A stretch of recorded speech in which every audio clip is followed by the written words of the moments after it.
Systolic heart failure. Systolic heart failure means your ejection fraction is low. Ejection fraction is low. Here, diastolic heart failure, your ejection fraction is normal. So here you call it as a heart HF with reduced ejection fraction.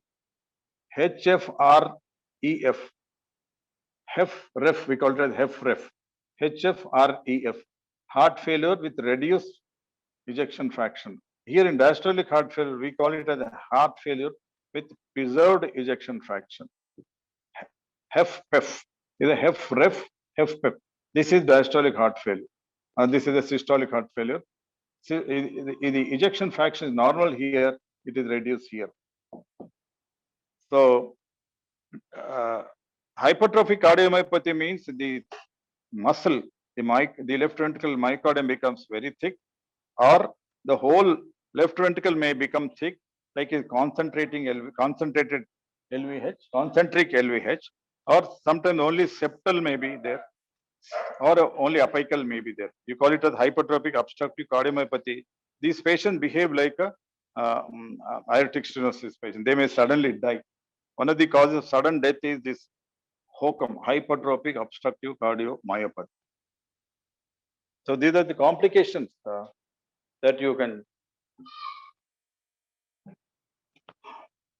So the hypertrophic obstructive cardiomyopathy, as I said, it will cause left ventricle outflow tract obstruction, just like aortic stenosis. And when you auscultate, you will mistake it for aortic stenosis. I think this will complete in short about the cardiomyopathies, heart failure and cardiomyopathy. Today we have completed these two important subjects. Kindly, my dear students, please read these two topics in whatever book you want to, and be familiar with all those things. If there are any doubts, I will take the questions. And before we take the questions, I am happy to announce you tomorrow we are inviting one guest speaker. He is a Hyderabadi, but he was trained in Kerala. Dr. Shoaib Ahmed. He is our junior colleague working in our hospital.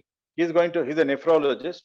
He's going to talk probably 1 or 2 days on very important topics, exam-oriented topics about on the nephrology. Tomorrow, I request all of you to be here, and anybody is your friend is not attending, please. We'll also send a message to all of you.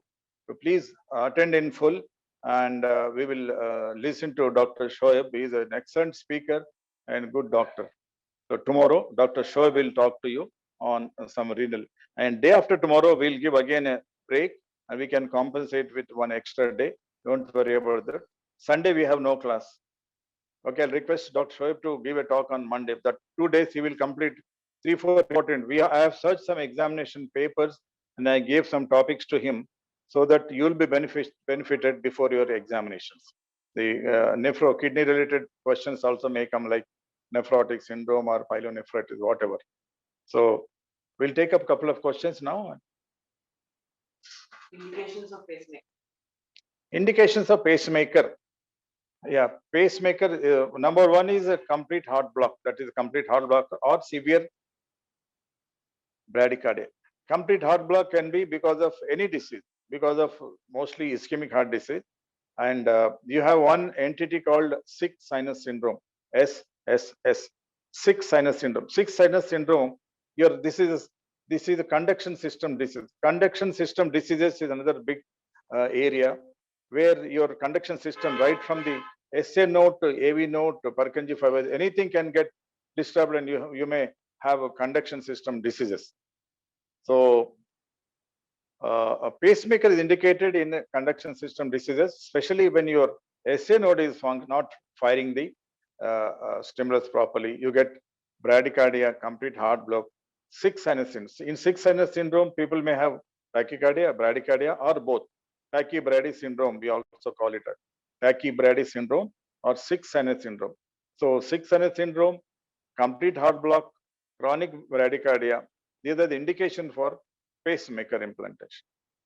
Can amyloid deposition cause cardiomyopathy? Yes, very good. Cardiac amyloidosis also is a known entity. Tuberculosis also can cause amyloidosis. Amyloidosis also.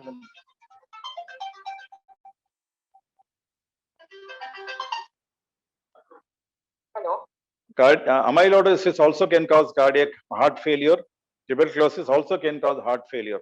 So you are right. This is the right thing. And any inflammatory disease of the myocardium can also cause heart failure. Any other questions? WPW cause heart failure. WPW is again, it can be silent disease in many patients, silent disease, or sometimes it may cause heart failure like picture. Yes, you're right. Any other questions?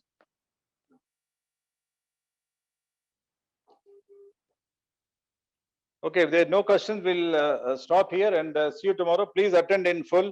Tomorrow we'll have a wonderful lecture by Dr. Shoaib in the nephrology. Thank you.